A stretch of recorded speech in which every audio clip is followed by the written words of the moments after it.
Hi guys, welcome back to this channel. In this video I'm gonna show you the easy glow effect tutorial on CapCut. So first add your clips, then go to video effects and click on retro, find the ZVC effect and then select it.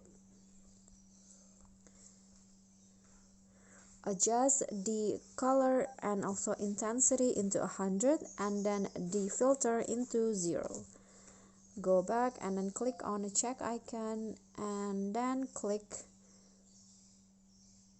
adjust the effect to all of the clips and then click on Eclipse, go to adjust and then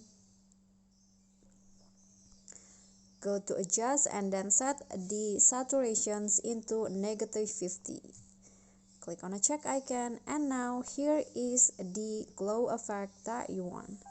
Okay guys, so that's all for me. Thank you guys so much for watching.